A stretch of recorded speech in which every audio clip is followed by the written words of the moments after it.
안녕하십니까. 5월 옵션 만기일 날짜로는 4일을 앞두고 글로벌 주요 시황을 말씀드리겠습니다. 글로벌 시장은 현재 두 가지 큰 악재가 계속 해결이 되지 않고 있는 가운데, 첫 번째로 연준의 그 0.5 bp 금리 인상.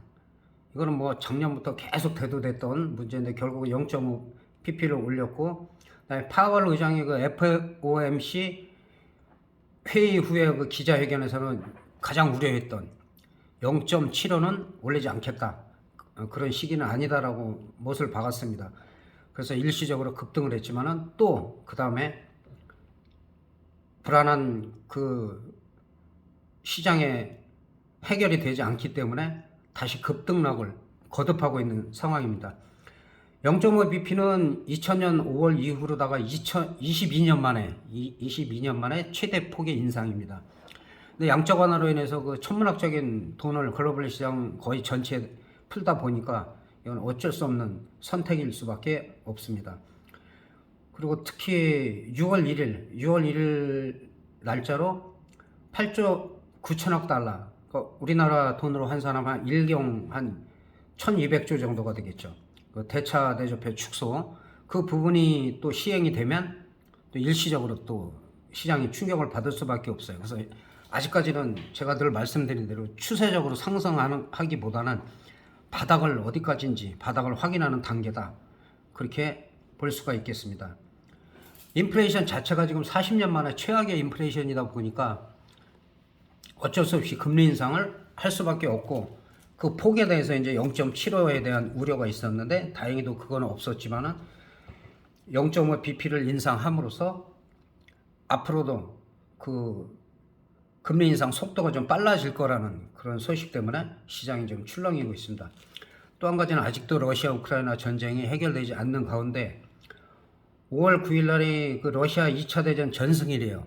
자기네가 정해놓은 거니까 2차 대전 전승일인데 과연 그때 휴전을 할 것인지 아니면 전면전을 할 것인지에 따라서 또 시장이 또 충격을 받을 수가 있습니다. 전면전을 하게 되면 결국은 뭐 인플레이션을 잡을 수가 없기 때문에 계속해서 시장에 가중이 될 수밖에 없는 상황이고, 거기다가 또 이제 지금 전술핵 실험을 하고 있죠. 전술핵 시뮬레이션을 지금 훈련을 하고 있고, 전술핵은 그냥 기존의 핵보다는 훨씬 규모가 작긴 하지만 그 위력이 작은 건 아닙니다. 히로시마의 뭐 2분의 1부터 2분의 1 성능에서부터 15분의 1까지의 성능이지만은 수십만 명이 죽을 수도 있는 그런 전술핵 훈련을 하고 있고, 또 전술핵을 쓸 수 있다, 또 그런 얘기까지도 하고 있습니다. 그리고 대선이 끝나면 북한에서 도발이 계속 있을 거라고 제가 말씀드렸는데 현재 7차 핵실험이 끝난 상태고, 북한 역시 전술핵, 북한도 전술핵을 갖다가 또 언급을 하고 있습니다. 그래서 그런 부분이 시장에 좀 불안감을 조성하고 있기 때문에 거기에 따라서 시장이 급등락을 하고 있다. 그래서 다우지수 같은 경우는 현재 이 바닥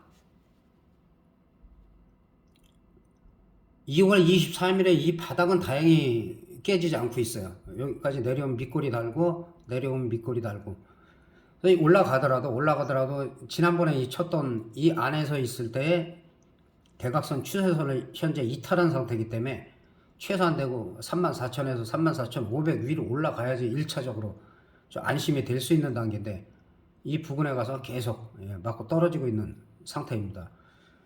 금리 인상이나 현재는 그 두 가지의 큰 이슈가 문제가 되고, 전술핵이 상당히 좀 우려스러워요. 전술핵은 써서는 안 되는데, 그래서 화학무기도 쓴다는 말도 있고, 그래서 러시아랑 우크라이나가 좀 빨리 해결이 돼서 종전을 하면은 좀 시장에 좀 긍정적인 효과를 기대할 수가 있겠습니다. 우리 시장 같은 경우는 마찬가지죠. 계속 등락을 거듭하고, 그 다음에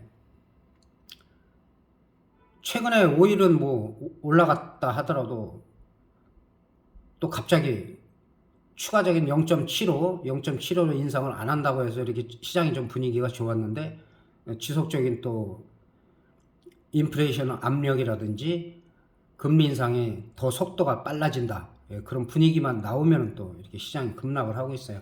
우리 시장도 아직까지는 그 코스피 같은 경우는 이 저점을 지키고 있다는 게 그나마 안심이 되지만은 일단은 아직까지는 하락 추세가 진행 중이다. 좀 횡보를 하더라도 더 이상 빠지지 않아야 되는데 또 다른 악재가 뭐 전술핵이라든지 예, 그런 부분에 대해서 추가적인 악재가 나오지 않아야 될 것 같습니다. 그리고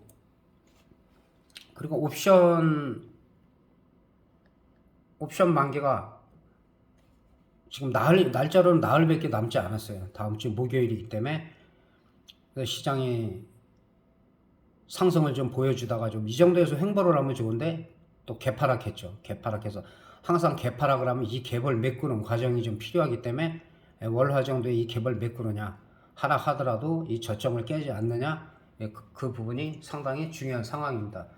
현재는 등 가격이 아직까지도 좀 비싸요.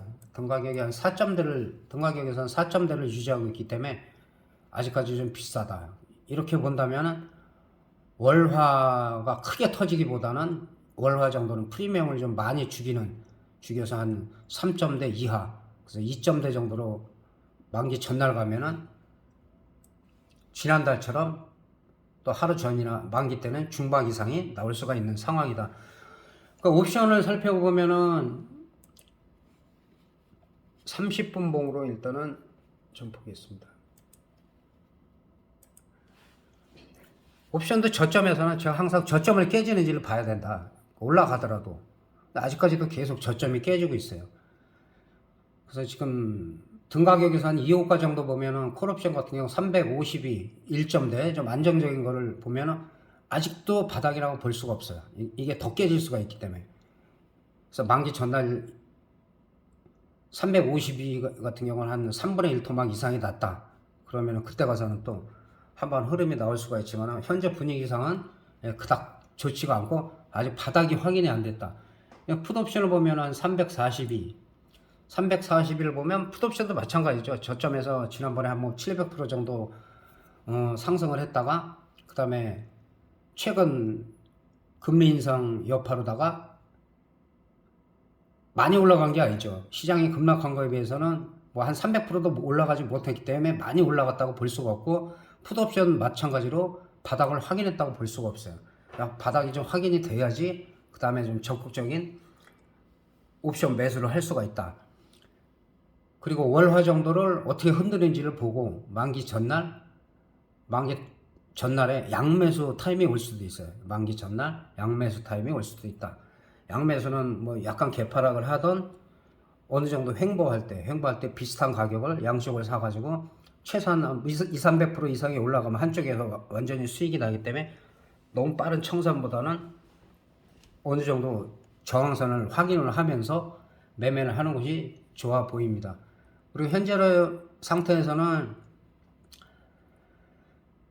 347.5하고 350 사이가 등 가격인데 그래서 4점대를 유지하고 있는데 늘 말씀드리지만은 단기로 대응할 때도 너무 싼 것들은 잘 안 올라가기 때문에 한 355 정도, 3호가 정도, 355 정도 콜옵션은 매매하시는 게 좋고 풋옵션도 마찬가지로 지금은 강하다 할지라도 342.5 그리고 월요일날도 만약에 상승한다면 340 정도까지 그리고 그 이하는 늘 말씀드리지만 위험하다.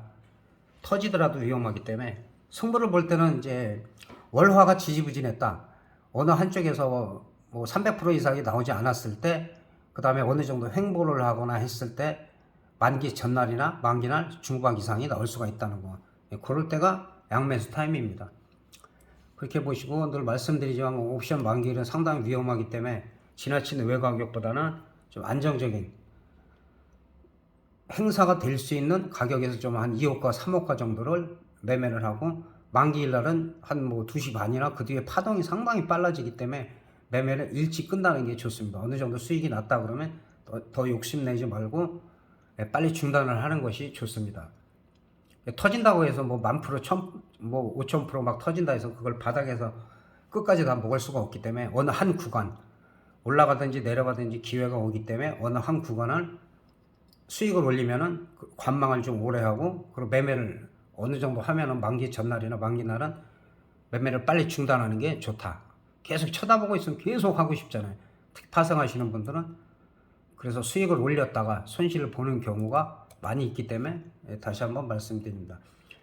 그리고 지금 시장 분위기가 안 좋은 상태에서도 그나마 좋은 종목들은 지금 이수화학 같은 종목들은 현재 한 17,500원 정도까지는 열려 있어요.